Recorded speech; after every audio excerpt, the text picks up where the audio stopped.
Robin ကကန်းကြီးမှာလဲနေတဲ့ဂျိုင်းယန်ကြီးတယောက်ကိုမြင်လိုက်ရပြီမဲ့လုံးဝမကြောက်တဲ့အပြင်ရေစာနေရဲ့ဂျိုင်းယန်ကြီးကိုစမ်းချောင်းရှိရဲ့နေရာပါလိုက်ပြပေးလိုက်ပါတယ်။သူကဂျိုင်းယန်ဆိုပေမဲ့ FF ကလို့ကြင်ကြင်တန်းတန်းစစ်တီတော်တယောက်မဟုတ်ပဲသူ့တန်ရတက်တက်သွားတာနဲ့ဖောင်လုပ်ပြီးထွက်သွားမှဖြစ်လို့သူ့ကိုမြင်ခဲ့တဲ့အကြောင်းဘသူ့မှပြန်မပြောဖို့တောင်းဆိုလိုက်ပါတယ်။ Robin ကလည်းသူကဂျိုင်းယန်တွေပါတွေကိုတကူတကစိတ်မဝင်စားတာမို့ပြန်မပြောဘူးလို့ပြောလိုက်တော့ဂျိုင်းယန်ကြီးလည်း Robin ကိုသဘောကျသွားခဲ့ပြီးသူ့နာမည်ကဂျာဂွာတီဆော့ဖြစ်တဲ့အကြောင်းမိတ်ဆက်လိုက်ပါတယ်။ဒီဆိုတာကထူးဆန်းမိမယ်စောကိုတိုင်လည်းဘာမှမသိပဲသူတို့တမိသားစုလုံးမှာပါနေရဖြစ်တဲ့အကြောင်းပြောပြလိုက်ပြီးအခုလက်ရှိသူကအနောက်ကအလိုက်ခံနေရတာမို့ဘသူမှရှာတွဲလို့မဖြစ်တဲ့အကြောင်းမှသတိပေးထားလိုက်ပါတယ်နောက်တစ်နေ့ Robin ကသူ့ရဲ့ပေါင်ပုံချမ်းလေးတွေလာကျွေးပြီးမြဲစောအတွက်တော့သွားကြတော့မညက်ပဲညကငါးဖန်းစားထားတာမို့တစ်ပင်တွေနဲ့ဖောင်သုံးနေတော့ Robin ကသူ့နားမှာပဲလာထိုင်နေရသတိထားမိလိုက်ပါတယ်Robin ကတော့သူ့ပြောက်နေလေစိတ်ပူပေးမယ်မိဘတို့တငယ်ချင်းတို့မရှိပဲသူ့အမေကအလောက်ကြောင့်သူငယ်ငယ်တွေကကျွန်းကနေထွက်သွားတာမို့မျက်နှာကိုမှတ်မိတဲ့အပြင်သူ့မှာနှဆိုးတတိအစွမ်းရှိနေရမို့မကောင်းဆိုးအားဆိုပြီးဘသူမှလည်းအပေါင်းအသင်းမလုပ်ချင်ကြတဲ့အကြောင်းရင်ဖွင့်လိုက်ပါတယ်ဒါပေမဲ့ Grand Line မှာနေလာပြီးနှဆိုးအသည့်မျိုးစုံကိုမြင်မှုတဲ့စောအတွက်တော့ Robin ကထူးဆန်းမနေပဲစိတ်ရင်းနဲ့ဆက်ဆံပေးတဲ့အပြင်စိတ်သက်ကြနေရပဲဖြစ်ဖြစ်ဒုက္ခရောက်နေရပဲဖြစ်ဖြစ်အမြဲတမ်းရည်နေတက်တာသွားလိမ့်မယ်လို့ပြပြပေးလိုက်ပါတယ်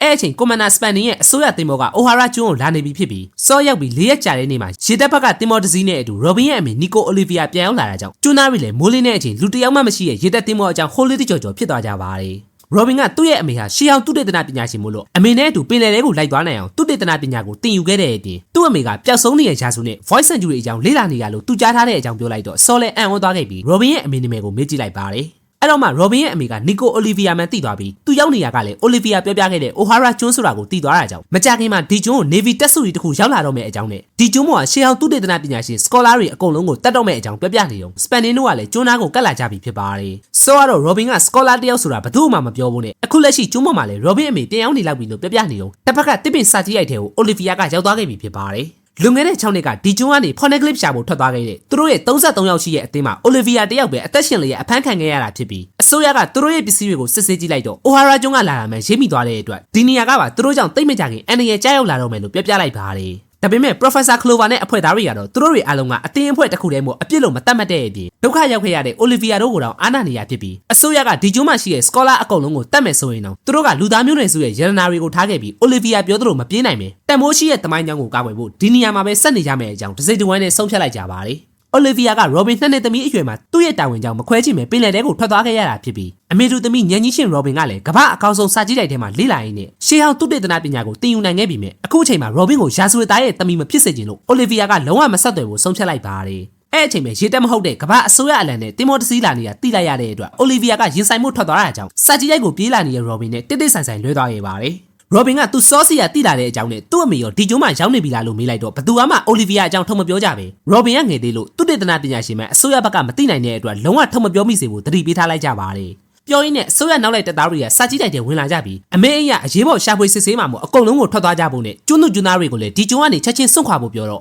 Scholar တွေရဲ့စာကြည့်တိုက်နဲ့မပတ်သက်တဲ့လူနေအိမ်တွေကိုပါဘာကြောင့်ဖယ်ခိုင်းလဲဆိုတာနားမလည်နိုင်ဖြစ်သွားရပါတယ်Olivia က Spanish ကိုချင်းချောက်တဲ့အနေနဲ့မတိအောင်ပြစ်လိုက်ပြီးသူကဒီကျွန်းနဲ့လုံးဝမသက်ဆိုင်ဘူးလို့ပြောပြီးမြဲ Spanish ကတော့ကမ္ဘာအစိုးရကနှစ်ပေါင်းများစွာ Phoneglyph အကြောင်းစူးစမ်းခဲ့တဲ့ရှေးဟောင်းသုတေသနပညာရှင်တွေကိုဖမ်းမိတိုင်း O'Hara နဲ့ပတ်သက်နေလားဆိုတာအမြဲတမ်းစုံစမ်းခဲ့တဲ့အပြင်အခုလည်းနည်းနည်းလေးသတင်းရရနဲ့ချက်ချင်းလှုပ်ရှားလိုက်တာဖြစ်လို့ကမ္ဘာပေါ်ကရှေးဟောင်းသုတေသနပညာရှင်တွေအထူးအမြတ်ထားတဲ့နေရာ O'Hara ကိုသာဥပမာအနေနဲ့ဖျက်ဆီးပြလိုက်ရင်ဘယ်သူမှ Phoneglyph ရဲ့အကြောင်းနဲ့ Voice Century ကိုစုံစမ်းရဲမှာမဟုတ်တော့ဘူးလို့အစိုးရကတွက်ဆပြီးအစတည်းကအစီအစဉ်ချခဲ့ရလို့ပြလိုက်ပါတယ်အဲ့အကြောင့်အခုတကောက်သူတို့လာတာကစုံစမ်းရုံနေမဟုတ်ပဲတမင်တကာတတ်သိရှာပြီးတယောက်ကမှအလွန်မပေးပဲဒီကျွန်းကိုအပီးတိုင်ဖျက်ဆီးပေးဖို့ဆိုတာ Olivia ကနားလည်သွားပြီမြဲဘာမှမတတ်နိုင်ပဲ CP9 လက်ထဲမှာဖမ်းဆီးခံလိုက်ရပါတယ်အစိုးရကကဘာကြီးရဲ့ရတနာတွေဘဟုတုတရွှေအိုးကြီးတွေဘာတစ်ခုမှခေါင်းထဲမထည့်ပဲဘာကြောင့်မှမသိသူတို့လုံးဝမသိစေချင်တဲ့ Voice Century တမိုင်းကြောင်းကိုပဲအမိအယဖုံးပြချင်တာဖြစ်လို့ကဘာအကောင်ဆုံးစာကြည့်တိုက်ကြီးကိုတောင်ဖျက်ဆီးပေးဖို့ဝင်မလေးပဲဖမ်းဆီးရှာဖွေနေကြတဲ့အပြင်ကျွန်းသားကိုလည်းစစ်တင်မောတွေကတ်လာတာစောကလှမ်းမြင်လိုက်ပါတယ်Clover က Robin ကိုအစိုးရစီစဉ်ပေးထားတဲ့ကျွန်းသားတွေအတွက်ရှောင်းတိုင်းနဲ့တင်မောစီကိုတွားခိုင်းမိမယ်အမကသူ့ကိုမုံတီးယူရှာနေတဲ့သူတွေကြီးပဲမို့ Robin ကမတွားခြင်းပဲအဲ့အချိန် Olivia ကိုဖမ်းလာတဲ့ CP9 ကောင်းဆောင် Spanish ကိုမြင်လိုက်ရပါတယ်Robin ကတော့သူ့အမေကိုမမှတ်မိပေမဲ့ Olivia က Robin ကိုမြင်တာနဲ့ဒီလောက်အထိအရွယ်ရောက်လာတဲ့သူသမီးမှန်သိနေပြီးအစိုးရကောင်တွေကစာကြည့်ရိုက်ကိုရှာမရတဲ့အစုံညီယောက်ကိုဖောက်ခွဲပစ်လိုက်တော့အောက်မှာလှုပ်ဝက်ခန်းတဲ့ Phoneglyph တစ်ခုအပြင်ရှေးအောင်စာသားတွေကိုလေ့လာထားတဲ့တပ်တွေတွေအားလုံးရသွားကြပါတယ်အဲ့ဒါကြောင့်ပဲကဘာပေါ်ကအတော်ဆုံးရှေးအောင်သုတေသနပညာရှင်တွေအကုန်အသက်ခံရတော့မှာဖြစ်ပြီးသူတို့ရဲ့ဆွဆွဲချက်ကရှေးအောင်လက်နက်ကြီးတွေကိုအသက်သွင်းကအစိုးရကိုပုံကန်လာနိုင်တဲ့အတွက်လို့ဖြစ်ပေမဲ့တကယ်တမ်းအစိုးရကြောက်နေရလက်နက်ကိုမဟုတ်တဲ့အကြောင်း Clover ကကောင်းကောင်းသိနေတဲ့အပြင်အဲ့ဒီ Voice Century အကြောင်းကိုသူသိခဲ့တဲ့အဖြစ်မှန်တွေအကုန်ဒီနေရာမှာမသိခင်ပြောသွားမယ်လို့ဒန်ဒန်မူရှိနဲ့ဆက်သွယ်ထားတဲ့ Fight Editor ဂိုရိုဆေး9ယောက်ကိုလှမ်းပြောလိုက်ပါတယ် ဒါပေမဲ့အဲစကားတွေကိုနားထောင်ရုံနဲ့အပြစ်သားအဖြစ်သတ်မှတ်ခံရနိုင်တာမို့ Robin ကိုထွက်သွားဖို့ပြောနေုံဂျိုင်းရဲ့ညီစောကလည်း Robin ကိုလိုက်ရှာနေပြီဖြစ်ပြီးအစိုးရကောင်တွေကလည်းသူတို့ရှာတွေ့တဲ့ phone clip ကြီးကိုဖောက်ခွဲဖျက်ဆီးဖို့ကြိုးစားပြီးမြဲချစ်ရလေးတောင်မထင်လို့အံ့ဩနေကြရပါတယ်ကမ္ဘာအစိုးရရဲ့လက်ရှိကောင်ဆောင်ဂိုရိုစင်9ယောက်ကလည်း KSS ကတမိုင်းကျောင်းတွေကိုဖြည့်ရှင်းပေးခဲ့တဲ့ပညာရှင် Professor Clover ကိုသိနေကြပြီး Clover ကတော့လူသားတွေဖန်တီးခဲ့တဲ့တမိုင်းကျောင်းကိုလူသားတွေသိကျင်တာကအပြစ်မဟုတ်ပဲအဲ့ဒါကိုတားနိုင်တဲ့အာဏာကိုလည်းဘယ်သူမှမပိုင်တဲ့အကြောင်းချိပလိုက်ပါတယ်အစိုးရဘက်ကတော့လက်နက်ကြီးတွေပြန်ပေါ်လာမှစိုးလို့ဆိုတဲ့အကြောင်းပြချက်ကိုပဲစက်တိုက်ပေးနေရကြောင်းအခုလိုလူတွေသိတော့မှစိုးရိမ်နေတာကမင်းတို့လုပ်ခဲ့တဲ့ကိစ္စတွေကြောင့်မလားလို့ Clover ကတဲ့ပြောလိုက်ပြီးအဲ့ဒီတမိုင်းကျောင်းတွေကိုရှေ့တုန်းကလူတွေဟာစာအုပ်စာရွက်တွေပေါ်မှာပဲမှတ်တမ်းတင်ခဲ့ရင်ဖျက်ဆီးခံရမယ်ဆိုတာသိလို့တကူးတကမာကျော်လုံးနဲ့ကြောက်တုံးတွေမှာရေးပြီးအနာဂတ်ကလူတွေသိဖို့တကဘာလုံးကိုဖြန့်ခဲ့တာကသူတို့စီမှာကျင်းတွေပေါက်ရန်သူတွေရှိနေလို့ပဲ Clover ကဖော်ထုတ်နိုင်ခဲ့တာဖြစ်ပါတယ်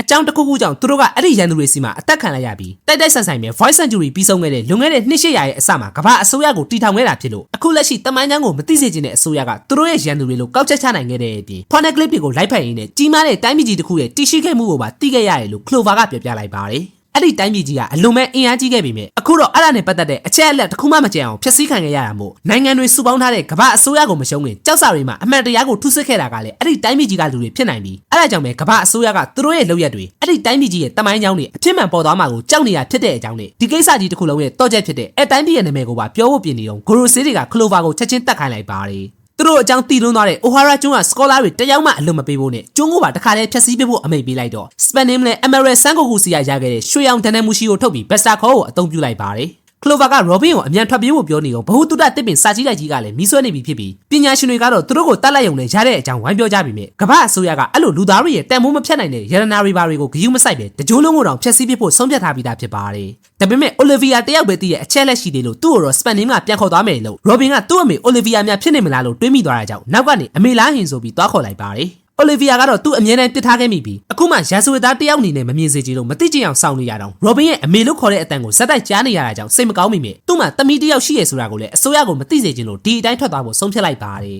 ဒါပေမဲ့အမြဲတမ်းအပေကန်အနိုင်ကျင့်ကန်အဖြစ်ရှင်သန်ခဲ့ရတဲ့ Robin ကသူ့မျောနေခဲ့တဲ့အမေဖြစ်သူနဲ့ထပ်ပြီးမခွဲချင်တော့တာကြောင့်သူ့နာမည်က Robin လို့ခေါ်ပြီးနှစ်တွေကြာသွားလို့သူ့ကိုမမှတ်မိတော့ဘူးလားလို့မေးလိုက်တဲ့အပြင်အမေပြန်လာတာကိုအမြဲစောင့်နေရင်းနဲ့တနေ့မှပင်လယ်ထဲကိုအတူထွက်နိုင်အောင်ရှေးအောင်သူတေသနပညာရှင်ဖြစ်လာဖို့တေချာလေ့ကျင့်ခဲ့တာကြောင့်အခုဆိုရင် phone clip ကိုတောင်ဖတ်နိုင်နေပြီလို့လှမ်းပြောလိုက်ပါတယ်အဲစကားကြောင့် Clover ရော Spanim မှာမျက်လုံးပြူးသွားကြပြီး Robin ကတော့သူ့ကိုထပ်မထားခဲ့ပဲအတူခေါ်သွားပါလို့ပြောနေုံ O'Hara ကျွန်းတစ်ခုလုံးကိုလည်း Besta Call ကဖျက်ဆီးနေပြီဖြစ်ပါတယ်ဒါကတော့ One Piece အပိုင်း112ဖြစ်ပြီးအပိုင်း113ကိုနောက်နေ့မှတင်ပြသွားမှာမို့လို့ like share comment နဲ့ YouTube မှာလည်း subscribe လေးလုပ်ပြီးအားပေးခဲ့ကြဖို့တောင်းဆိုချင်ပါတယ် brother က Facebook ကပဲဖြစ်ဖြစ် YouTube ကပဲဖြစ်ဖြစ်ဒီဗီဒီယိုကြည့်နေရဆိုရင်ကျွန်တော်အတွက်အနည်းဆုံးတော့ like တစ်ချက်နဲ့ comment တစ်ခုခုအဆင်ပြေရလေးမှန်းငယ်ပေးဖို့တောင်းဆိုချင်ပါတယ်သဘောကျရင်တော့ share လေးနဲ့ပါကူညီသွားလို့ရပါတယ် US နိုင်ငံ location ရတဲ့ဘယ် VPN မဆိုခန့်ကြည့်ပေးခြင်းဖြင့်ကျွန်တော်ကိုဝင်ငွေရအောင်ကူညီပေးနိုင်တာမို့လို့တစ်ဖက်တစ်လမ်းကနေ VPN အသုံးပြုရုံနဲ့ဗီဒီယိုလေးတွေကို support ပေးဖို့တောင်းဆိုချင်ပါတယ်